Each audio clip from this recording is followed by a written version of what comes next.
É daqui no ar, eu aqui, você aí. Juntos nós temos um encontro semanal às terças-feiras aqui pelas redes sociais da Rádio Jornal de Indaiatuba e pelo canal do É Daqui no YouTube e também no Instagram. E, como sempre, eu costumo dizer, eu trago aqui pessoas que fazem e acontecem na nossa cidade, na nossa Indaiatuba. E hoje eu tenho a grata satisfação de receber aqui o Percival Oliveira, do Funil de Vendas. Você deve estar pensando assim, como é que é isso, Funil de Vendas? Espera aí, ele vai explicar para você, Percival. Bem-vindo ao É Daqui. Legal. Jair, primeiro agradecer aqui o convite, é uma honra estar aqui, né? Essa provocação é importante, saber que a gente faz parte dessa cidade maravilhosa e o que a gente pode contribuir com as pessoas, né? E principalmente para o grupo que a gente vive de empresários e tudo mais. Então, explicando rapidamente o que é o Funil de Vendas, né? O Funil de Vendas é a nossa empresa, já estamos aí 15 anos no mercado. Foi uma construção desse método, na verdade, né? Funil de Vendas já existe há muito tempo, cara. A expressão, o método, a expressão Funil de Vendas. Mas é o que eu gosto de dizer, quando a gente começou a construir a metodologia que hoje está no Brasil, o mato era alto. O mato era alto, isso faz mais de 18 anos que a gente começou esse movimento. Há 15 que a empresa existe. Tanto é que a marca, né, a marca Funil de Vendas, ela é registrada no NPI, nós temos vários registros de marca. E é bom até para poder esclarecer que uma coisa é você registrar a marca, outra coisa é você usar o termo, né? Então o termo ele existe e eu falo que hoje a nossa marca é tão forte que é sinônimo de produto. Como Bombril, como Gillette, enfim, que virou sinônimo de produto. A gente não tem nenhuma arrogância de dizer ou querer proteger as coisas de uma outra forma, Jair, mas o que a gente quer é defender o método, que serve para todo mundo, né? Que movimenta as empresas. Porque eu gosto de dizer isso, toda venda é resultado de um processo. Então o funil de vendas nada mais é do que um método que faz você seguir o processo. E quando você tem isso dentro do teu negócio, você tem o poder da previsibilidade. Então o que a gente traz é essa estratégia no formato do método para que as empresas possam usar isso e com isso ter um resultado mais consistente e previsível nos seus negócios. Então esse é o resumo do que é o funil de vendas. Exato. Aliás, agora vamos lá, como surgiu, como é que aconteceu esse funil de vendas? Legal, é bom colocar isso, eu gosto sempre de contar essa história. A minha formação primeiro vem na indústria, né? Eu sou do ABC Paulista, né? Hoje moro em Indaiatuba, tenho residência aqui, empresa aqui, mas eu venho da mecânica, eu venho dos primórdios lá da ferramentaria, eu fiz Senai, depois fui estudar engenharia e tudo mais, e meu primeiro forma de empreender foi uma empresa de automação industrial. Então sempre foi muito forte na minha construção, na minha educação, a questão dos processos, né? Eu gosto de dizer métodos e processos. Mas Jair, toda hora eu olhava e eu era um engenheiro até bom, um projetista até bom, mas toda hora eu estava na mesa de vendas. Seja para vender um projeto, seja para vender... E essa escola, hora eu estava vendendo para a GM, hora eu estava vendendo para a Scania.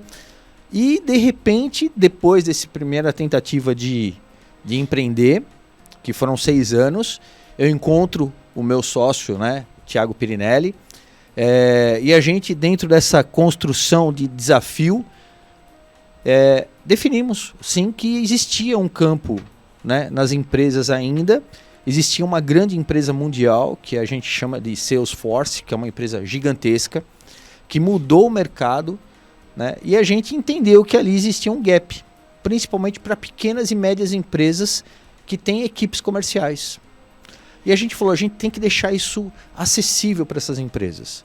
Minha grande sorte é que o Thiago, meu sócio, ele tinha um viés de programador, né? Então a gente pegou metodologia, aquilo que eu conhecia, as ferramentas que eu conhecia, e a gente transformou isso em tecnologia, ou melhor, aportou tecnologia nisso, e começou assim a gente entender que esse era o caminho. E aí a tecnologia, naquele momento, estava virando para a nuvem, que permitia então você não ter mais aquele software aplicável ali. O disquetinho. Exatamente, e aí a gente falou, cara, pegamos essa onda, e a gente é pioneiro no Brasil para falar de CRM, que nasce a funil de vendas como CRM, e aí a gente evolui tudo isso, e eu vou contar um pouquinho mais para frente como foi essa evolução, mas nasce dessa forma, do encontro de duas pessoas. Eu muito na parte técnica, ele muito na parte tecnologia e brand, que ele tinha uma agência de marcas, e a gente junta as duas coisas, o momento era o ideal e as pessoas certas estavam ali.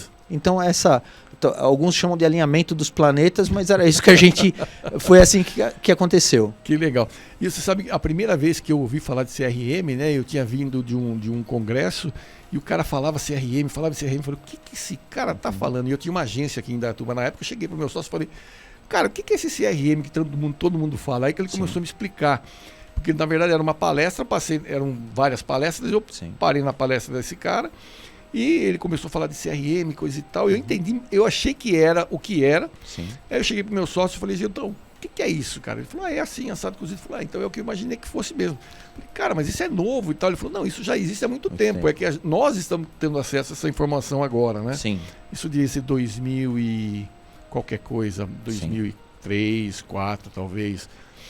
E hoje é uma coisa que é muito normal. Aliás, você não sobrevive sem um bom CRM. Exato. E aí, é engraçado isso, né, Jair, que a gente vê o seguinte, demanda tempo e é uma questão cultural. Né? Se você perguntar para qualquer vendedor ou gestor, quem gosta de preencher um CRM, quem gosta de ter a disciplina sobre um CRM, é difícil porque é contraintuitivo. A profissão do vendedor, e eu me orgulho muito de dizer que eu sou vendedor, Jair, é uma profissão que ela tem que trabalhar basicamente com um sentimento, que é frustração. Né? A gente ouve mais nãos do que sim. E é natural isso. E eu gosto de dizer, tem que ter um link com o empreendedorismo. Eu falo sempre um bom empreendedor, antes de tudo ele é um bom vendedor. Porque ele vendeu uma ideia, um sonho para alguém. Então, essa questão da frustração, e a gente carrega isso para a tecnologia, para a ferramenta, para o CRM, ela se potencializa quando falta uma boa liderança.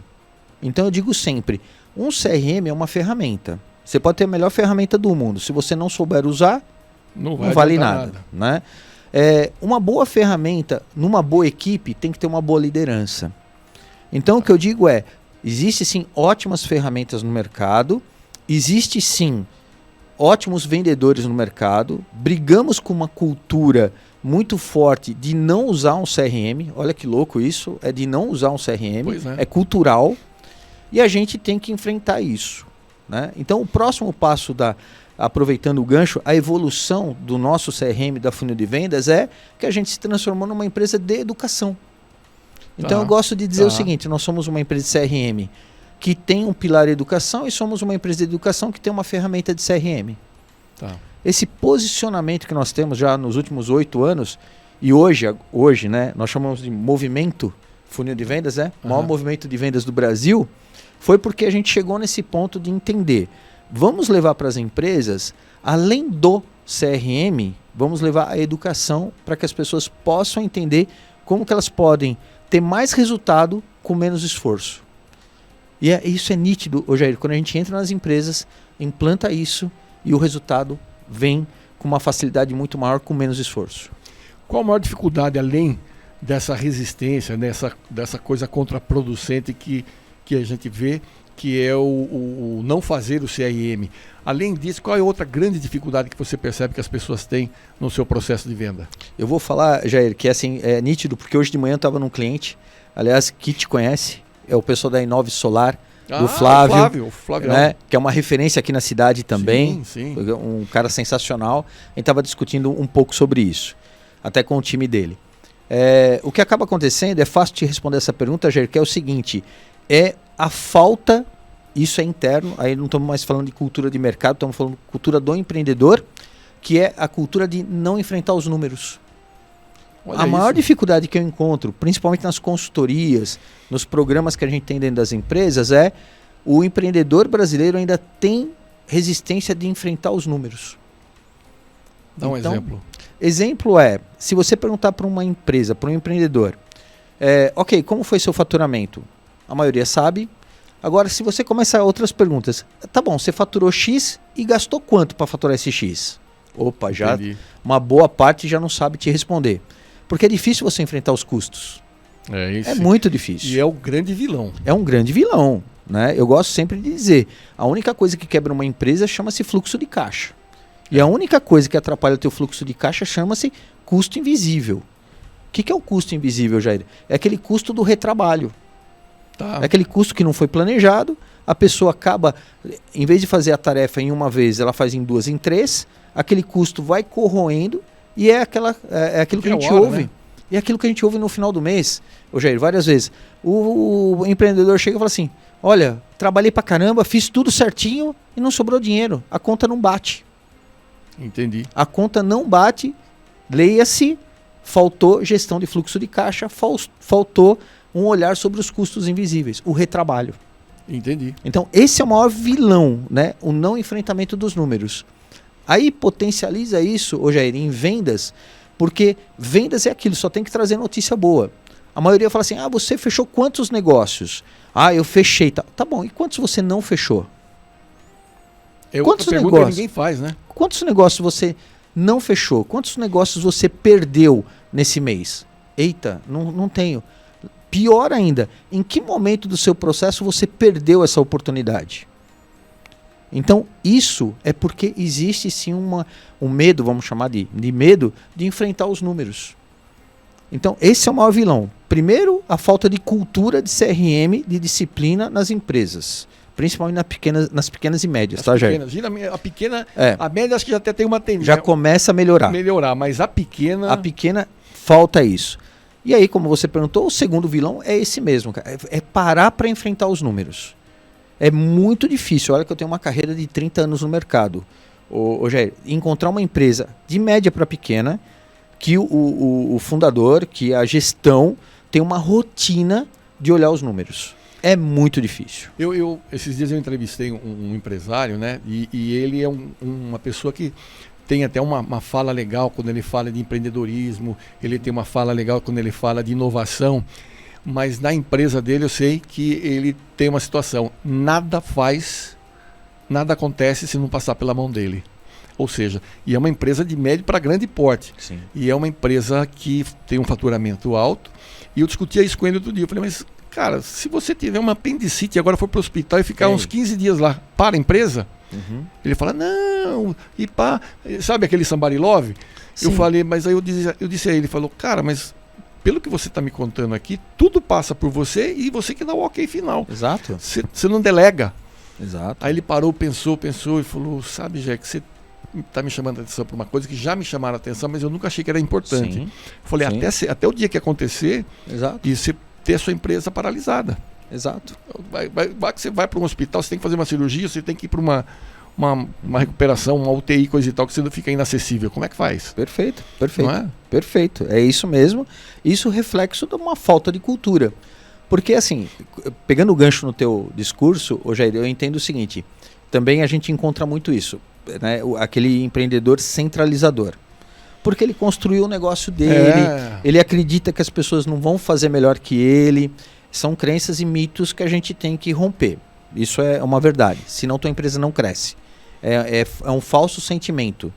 E, na verdade, eu gosto muito do Ricardo Sandler, que para mim é uma das referências como empreendedor aqui no Brasil, dono da Senco. Aliás, ele tem um livro que é minha inspiração, que é Virando a Própria Mesa. Um livro de 30 anos, mas que continua sendo bem atual. E ele fala bem isso. É a falsa sensação de controle. Porque, no fundo, você acha que porque você libera as suas contas na empresa, ou que você cobra o seu vendedor, por exemplo, de metas, e ele te dá um número, que você tem controle. Não tem. É uma falsa ilusão. O controle que você tem da tua empresa são dos resultados que as pessoas entregam e do resultado final, que é a última linha, que se chama lucro. Né? E se isso não está desdobrado em outros indicadores... Porque não adianta, lucro é o resultado de quanto você ganhou menos o quanto você pagou. Se você não tem os indicadores que te levam a isso, você corre o risco de ter um falso controle, as pessoas não entregam o melhor delas, né? Steven Jobs já falava isso, a maior burrice, eu contrato alguém pelos talentos, depois eu controlo. Eu contrato alguém porque ela é muito importante e eu falo para ela o que ela tem que fazer. Não faz sentido. Não faz sentido, é contra-intuitivo isso. Né? Então eu me orgulho muito disso, Jair, que na nossa empresa hoje, nós somos o grupo Funil de Vendas, nós temos 3 empresas, né? A empresa o CRM, é uma empresa, nós temos a F1, que a gente chama de treinamentos, que é a nossa empresa, enfim, e a franqueadora, porque hoje nós somos também uma franquia. Legal. Nosso método, Jair, deu tão certo nesses últimos 10 anos, que a gente conseguiu modelar isso. Hoje somos 32 franquias no Brasil, né? Isso. E essas franquias elas estão no Brasil inteiro, do Nordeste até o Sul, levando essa metodologia. Então a gente provou que realmente ela é replicável. Então falar de vendas aqui no Sul-Sudeste é uma coisa, falar no Nordeste tem seus pontos em comum, mas é dito de uma outra forma. Cultura regional também tem nos mostrado uma diferença gigante, mas o que a gente pode falar é que o método funciona. Então ele é muito mais simples do que parece. E você também tem, pelo que eu vi, olha, eu acabei de receber aqui um livro, quero agradecer aqui o livro. Legal. Você disse que já são 3. São 3 livros. Esse é o primeiro, eu gosto sempre de presentear os amigos. Funil de Vendas, o jeito simples de vender. A metodologia infalível utilizada por milhares de gestores e vendedores de sucesso. Muito obrigado, Legal. Vou ler com carinho. Esse é o presente que eu mais gosto, Jair. E depois tem os outros 2 que a gente ajudou a construir. O último é do Movimento, o último foi uma iniciativa que a gente fez com os nossos franqueados. É um livro desenhado a 10 mãos, mas porque são vários franqueados falando das suas experiências. Graças a Deus já se esgotou o primeiro lote que nós fizemos. Mas eu gosto de presentear os amigos com isso, porque esse foi o primeiro, e aí conta um pouco da nossa história. Maravilha. Agora conta como é que você veio parar em Indaiatuba. Legal, eu vou falar, e é muito legal falar sobre isso, porque assim, eu gosto de dizer que na minha família, nós somos todos do ABC, né?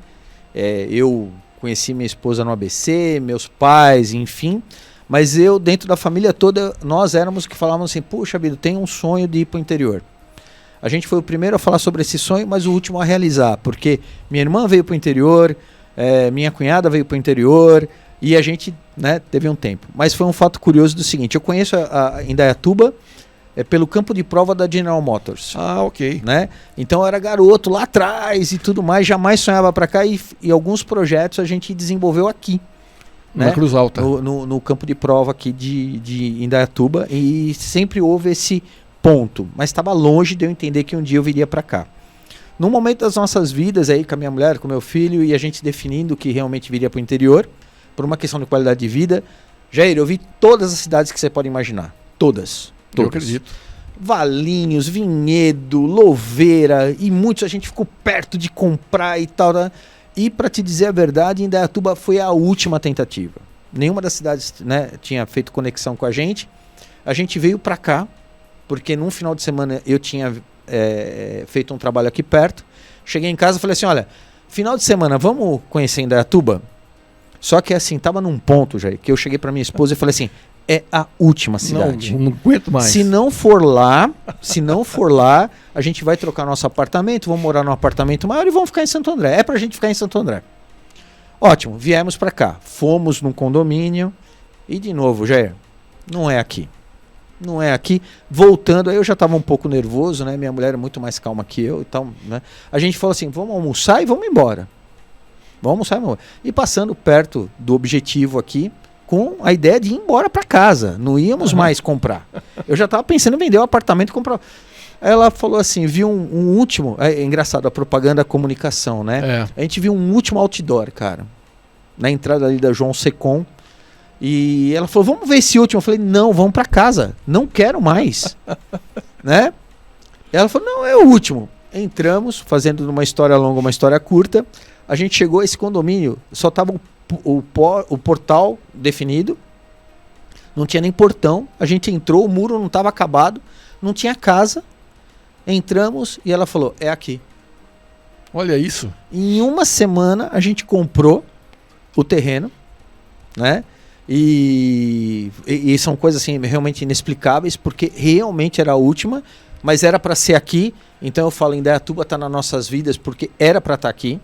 Que fantástico. Aí a gente constrói a casa, né? Outro fato legal. Pandemia vem, acelera a nossa vinda e estava tudo ótimo. Aí meu filho faz 18 anos, vem aqui, tem que se alistar. Primeira semana que nós estamos morando aqui, ele pegou o exército e cumpriu um ano em Itu, exército. E foi maravilhoso para ele, porque foi realmente, ele se transformou assim, e ele é duro, foi um ano que todo mundo serviu o exército junto com ele, mas foi fantástico para ele. Meu filho adora aqui, minha mulher adora aqui. Eu falo que se eu acertei uma coisa na minha vida foi mudar para Indaiatuba e viver isso que a gente vive hoje aqui. Não, Indaiatuba, sem dúvida, é uma cidade muito acolhedora. Eu sou de Itu, estou aqui há mais de 40 anos. Logo depois que eu saí do Exército, eu comecei a trabalhar no jornal e vim para Indaiatuba. Indaiatuba não era nada disso que a gente está aqui vendo aqui hoje. O que a cidade cresceu nos últimos 30 anos é algo assim assustador. Sim. Ela deu um boom depois de nesses últimos 30 anos. E a qualidade de vida cada vez melhor. Cada vez melhor. A gente tem uma cidade assim que... Eu me lembro que eu entrevistei o ministro Luiz Gusquem.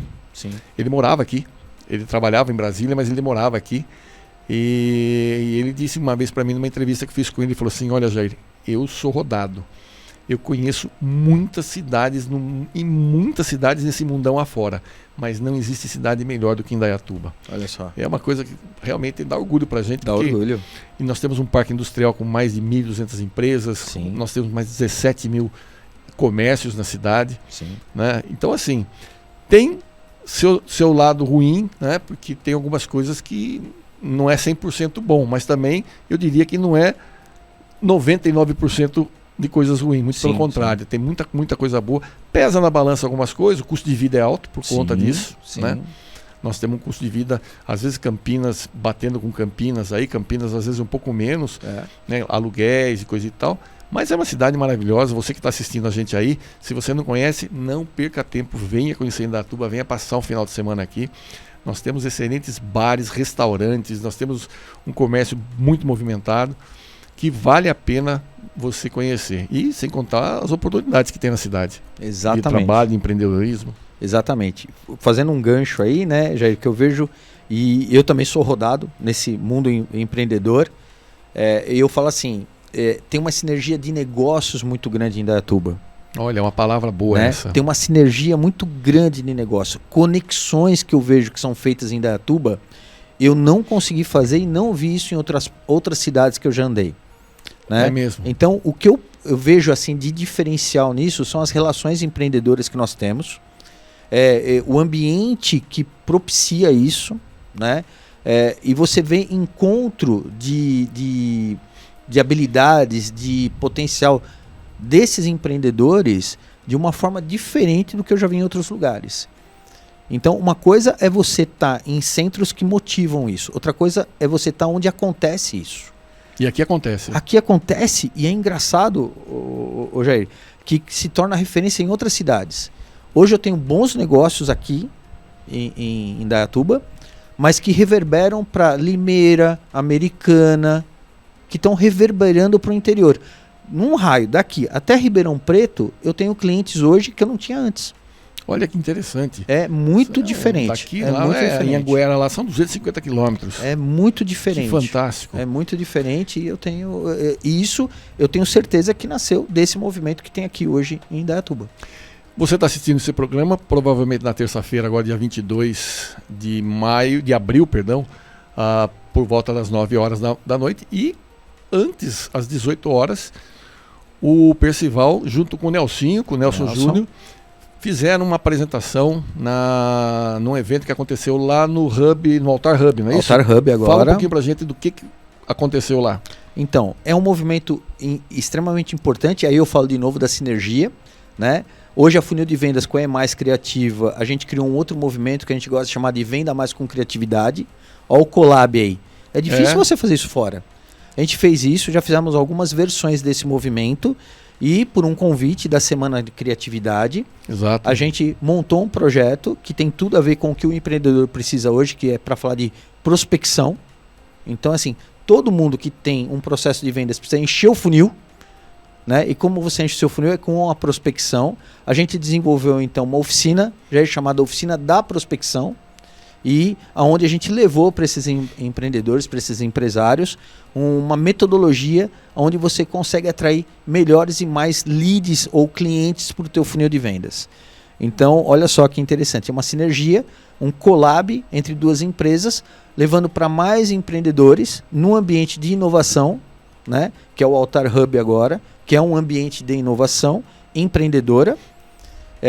E aí o resultado é que esses empreendedores tiveram contato com isso, vão ter contato com essa metodologia para potencializar suas vendas. Então, dois fatores interessantes, uma oficina, mão na massa, a outra, a sinergia entre as empresas. Fantástico. E se Você quer conhecer mais, né, da Funil de Vendas, falar com o Percival, quais são os canais de comunicação? Hoje, o nosso site é funildevendas.com.br, então isso, você digitou Funil de Vendas, de alguma forma você vai nos encontrar. O meu Instagram percival.o, que é Percival Oliveira, né? Então percival.o. E aí ponto .o, gente, não é o .org, não, é ponto .o. Ponto .o só, né? Aí está o nosso contato e você vai digitar Percival e Funil de Vendas, vai encontrar, você vai digitar Funil de Vendas, você vai encontrar a Funil e os franqueados que estão no Brasil inteiro. Então a gente acaba se falando. Pode procurar que a gente vai conversar bastante. Maravilha. Percival, foi uma satisfação muito grande, gratidão pela participação no Essa Daqui, no É Daqui, melhor dizendo, e foi realmente muito bom você poder dividir conosco o seu conhecimento, a sua história. Jair, agradecendo mais uma vez, obrigado, é uma honra estar aqui com você, te acompanho, né, nos nossos encontros empresariais aí. Toda terça-feira de manhã. Toda terça-feira, e assim, eu vejo você falando de uma coisa que me motiva muito, que é contar boas histórias, né? Sim.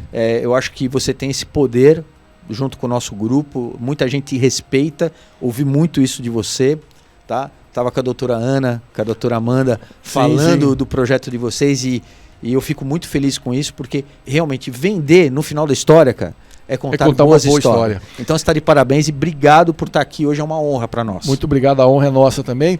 Você é de casa, já sabe, mas não custa lembrar, o nosso É Daqui é um oferecimento do BNI One, é a maior rede de network do mundo, o BNI. O BNI One é o nosso grupo que se reúne todas as terças-feiras às 6h30 da manhã no Indaiatuba Clube. Você está vendo meu telefone aqui embaixo? Se você quiser participar, entre em contato comigo, teria o maior prazer em enviar um convite para você. Você vai lá, toma um café conosco, conhece os empresários que estão ali fazendo negócio e se fizer sentido para você a metodologia do BNI, venha participar do nosso grupo. Vai ser uma honra ter você lá conosco também às terças-feiras. Então é isso, a gente se vê no próximo encontro. Não se esqueça, às 6h30 da manhã no Indaiatuba Clube, BNI One. Por que tão cedo assim? Claro, você não sabe. É porque enquanto a concorrência dorme, nós fazemos negócio. Fique com Deus e muita paz.